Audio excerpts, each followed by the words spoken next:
Hey guys, Skellington80 here. So today we are back for another day of being Stalker, and I'm actually going in blind today because I haven't read this far because I didn't want to completely read the whole thing before I recorded this series, so yeah, I guess that's fun.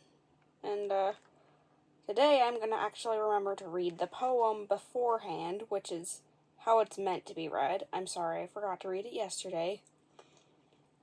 And I'm also sorry that these videos have been going on for so long, but the chapters are just very long in general. So, I don't know what to do about that. Can't exactly shorten them because that would be damaging the book. And it's a library book, so can't do that. Okay, so...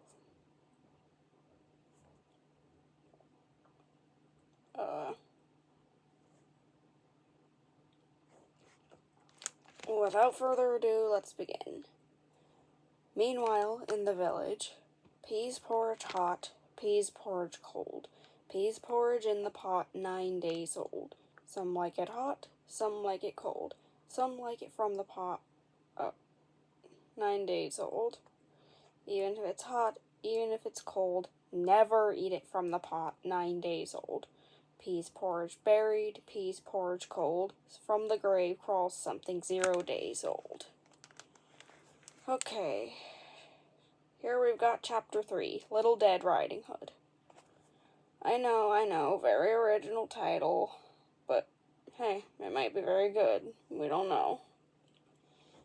Once upon that same time, a little girl went into the woods. Little girls go into the woods all the time. They go there to pick berries or dangle their feet in cool, clear streams.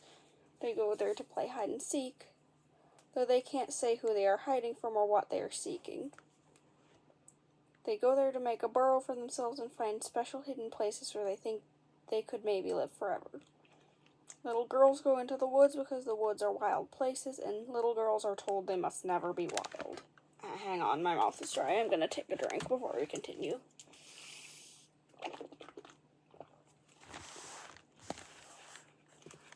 Alright, let's continue. But the woods like wild things, and so little girls like the woods. Woods keep the secrets that adults force little girls to have. And many little girls know, deep in their darkest heart space where no one else can ever see, something no one else does.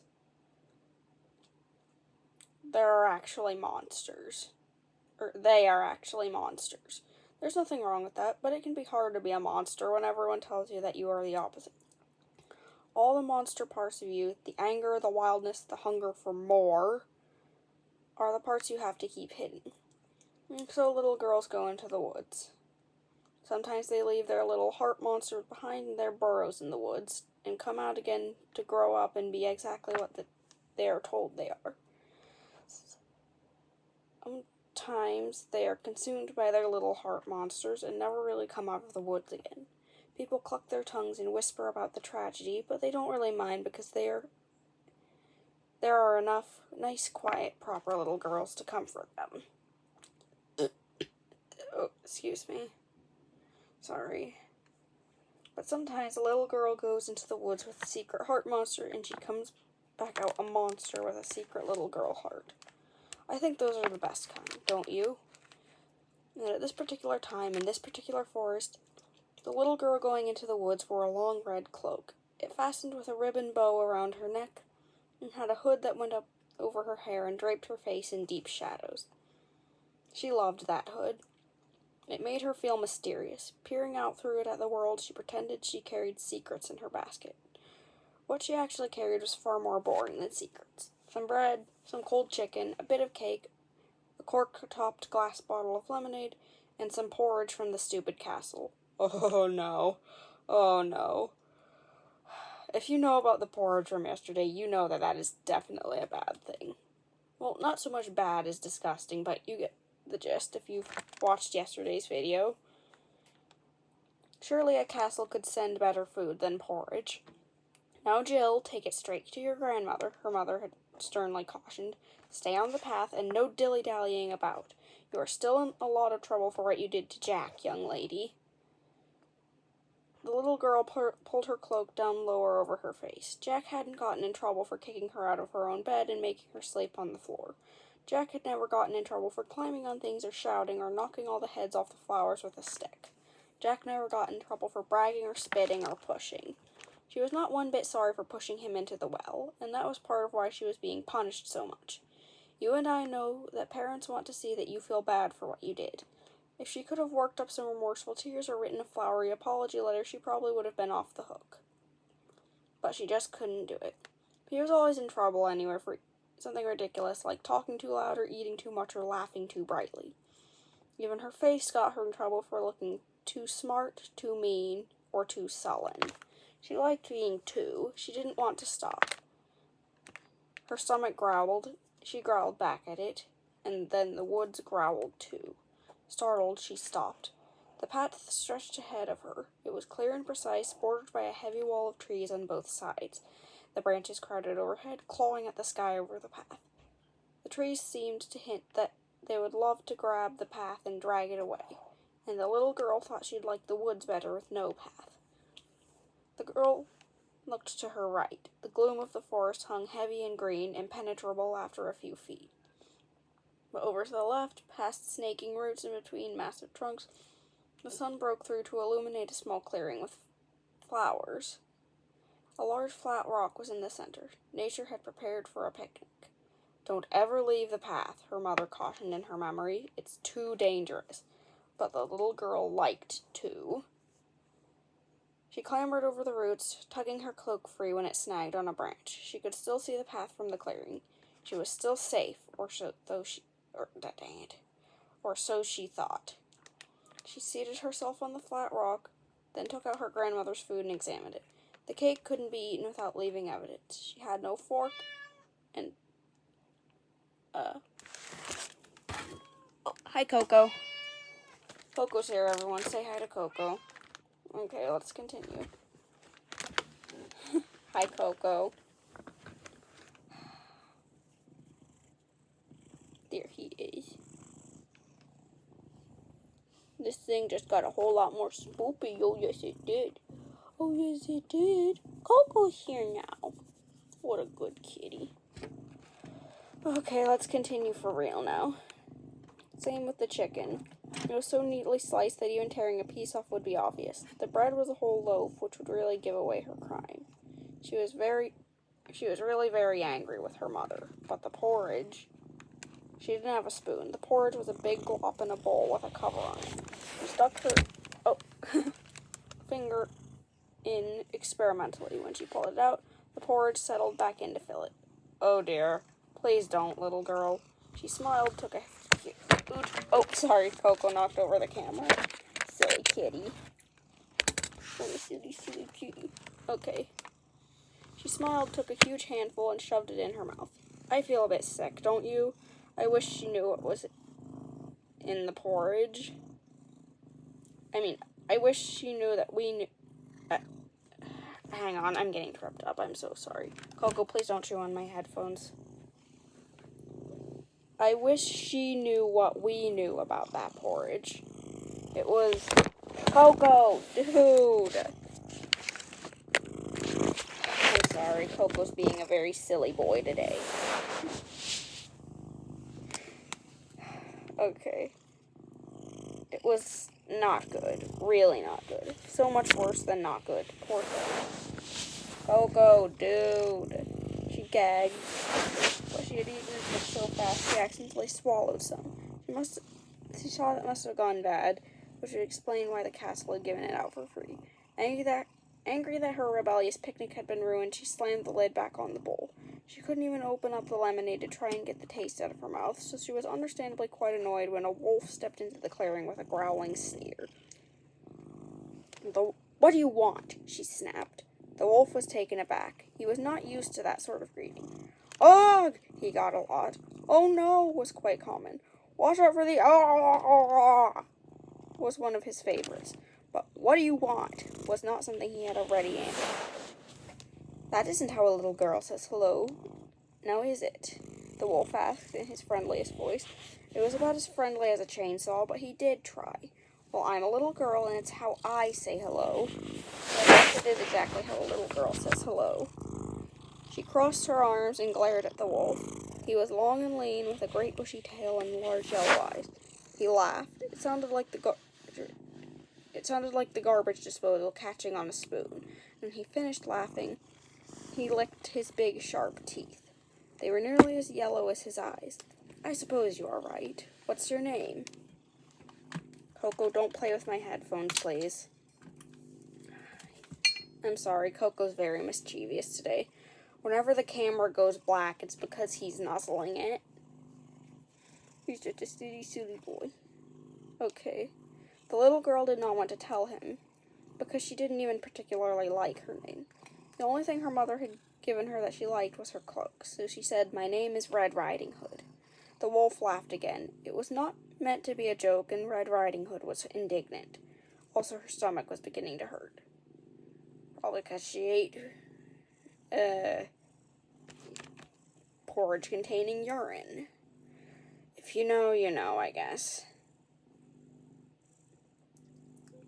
Well, Little Red Riding Hood, where are you off to on this fine day? I'm going to visit my grandmother. The wolf's eyes widened, his tongue lolled out, long and delicately pink. He was a very lean wolf, as I had mentioned, and he was hungry. Very, very hungry. For some reason, all the little animals in the forest had been missing lately. And he kept finding odd tracks on the ground, like something slithering around. He had never eaten people before, but he was getting desperate. One little girl would make a fine meal, but one little girl and her grandmother would make a better one, don't you think? Well, I hope you don't think so. You shouldn't be eating little girls or grandmothers. It was a rhetorical question the wolf was asking himself, so you shouldn't answer it. But he definitely did think so. And where does your grandmother live? Red Riding Hood gestured irritably down the path. That way. Her stomach felt very bad now, and it was starting to radiate outward. She thought she might throw up, but she didn't want to do it with an audience, especially a wolf audience.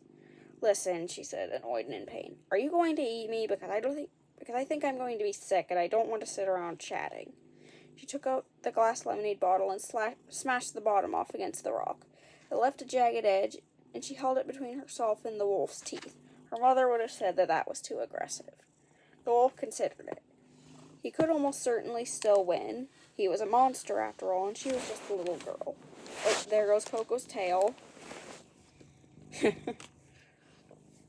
But it wasn't ideal. If he ate Little Red Riding Hood now... Hang on, let me fix the camera quick. He'd have a very full stomach. That would make the run to her grandmother's house decidedly uncomfortable. And she might succeed in injuring him, which was something predators avoided at all costs. He really wished she were just a little girl like she was supposed to be, instead of too much more. But the old woman was in a nice, comfy house, and she was expecting a visitor, so she would be very likely to open the door without a fuss. He could eat her at his leisure, and then have a cushy resting place while he awaited Little Red Riding Hood. And Little Red Riding Hood certainly wouldn't be armed when she went into her beloved grandmother's house. The wolf sat on his haunches and scratched innocently at his ear with his back paw. Oh no, I would never eat such an ill-mannered little girl. You're much too feisty for me. I like being too, Red Riding Hood grumbled. Have a lovely day. The wolf swept his head low like he was bowing to her and trotted off into the trees. As soon as Little Red Riding Hood could no longer see him, he changed direction. You know where he's going and what he'll do when he gets there, so let's stay to keep poor sick Red Riding Hood company. Red Riding Hood leaned over and threw up, splattering the stone that had been such a charming picnic place. Well, gross. On second thought, let's skip forward a bit. She's still throwing up. Wait, no, I think she's done now. Oh dear, I spoke too soon. Skipping forward a bit, Little Red Riding Hood was back on the path where she should have been all along. She stumbled instead of skipped now. Her sour stomach had turned into a sort of icy numbness that was spreading through her whole body. Sweat plastered her to her forehead beneath her cloak, and she shivered. It was all she could do to put one foot in front of the other. She had even forgotten the picnic basket, left behind in the clearing. Her thoughts were sluggish and unfocused. Grandma's house, she repeated to herself over and over. She knew she needed to get to Grandma's house and then things would be okay. She was too tired and too sick and too woozy to think of anything else. She didn't like these twos at all. She had been shambling along without paying attention to where she was, and her grandmother's house appeared in front of her so quickly that she bumped into the door. But now that she was here, she remembered she wanted to go inside. She knocked. "Come in," a rough voice called. But something about it was wrong. But in her sick, hazy brain, she couldn't quite figure out what it was. So she opened the door and went inside. The house was dim, all the shutters closed. The fire was out too. If she weren't so sick, Red Riding Hood would have known that it meant something was wrong. Her grandmother liked the cottage a few degrees below roasting. Once a chicken wandered in from the yard, and by the time it walked to the table, it was almost fully cooked. But Red Riding Hood was cold, very cold. She kept her cloak on. "Come here, my child," a voice crooned from her grandmother's bed, which took up the whole center of the cottage. It was so dark, and her eyes weren't working quite right, but Red Riding Hood knew, deep in the part of her brain that was still functioning, that something was different. Grandmother had always been thin and tiny, but now her body stretched too far beneath the covers of her quilt. Her knit cap fit her strangely, with two large ears sticking out, and she held the blanket up over her nose and mouth. But it wasn't the way her grandmother looked that was so troubling. It was that tantalizing smell. "Why, Grandma," Red Riding Hood said, her voice low and creaking like old rotting wood crunching beneath a foot. "What big eyes you have." "The better to see you with, my dear." "Why, Grandma," Red Riding Hood said, her ears beginning... Oh, geez, I got tripped up. Her ears watering. I don't know what that would look like. Actually, don't. That would probably be disgusting.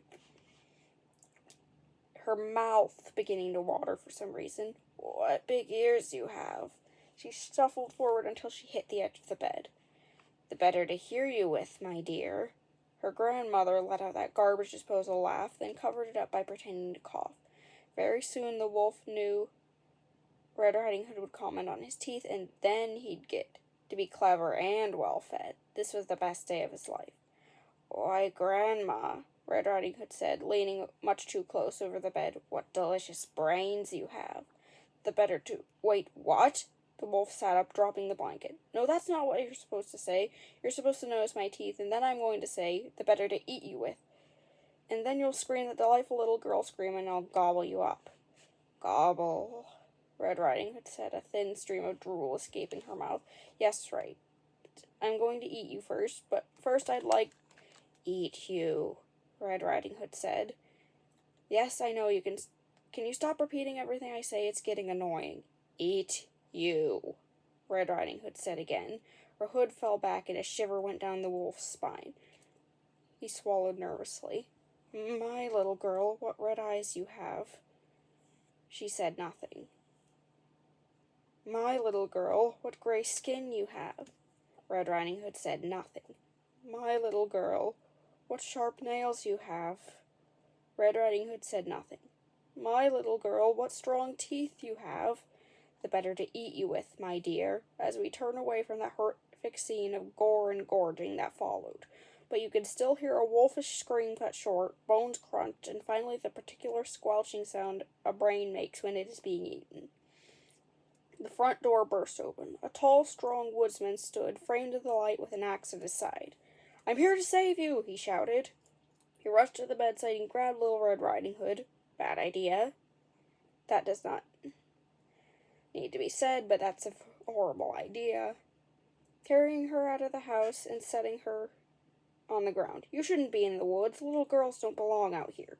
He posed, hands on his hips, the sunlight shining behind him and lighting his lustrous hair in shining chestnut shades. He looked like an advertisement for paper towels. She didn't appreciate it, and he frowned, annoyed. "And you should smile when I talk to you and say, 'Thank you. I saved you.'" It was then that he noticed she had bitten him. He scrambled away from her, looking in horror at the no longer secret monster she was. But you're just a little girl," he shouted. "This can't be happening." People are always underestimating little girls in the woods. He ran back in to pick up the axe, but his steps got slow and heavy as the bite marks throbbed and turned cold. It was already too late. Little Dead Riding Hood still loved, too. Imagine that. Being turned into a zombie because you got food poisoning from urine-laden porridge. What an embarrassing way to turn into one. But that being said, we have reached the end of the chapter, and I hope you liked that one. Like I said, I will be going in blind from this point onwards because I didn't read this far, so I don't know. We'll be going in blind together at least. I'm sorry Coco was interrupting so much if that bothered you, but he's a sweet boy. He was just showing his love to his mom. Don't blame him or get mad at him. He's just a sweet boy. With that being said, like, comment, subscribe, and all that jazz. Happy Halloween, and I will see you next time. Bye!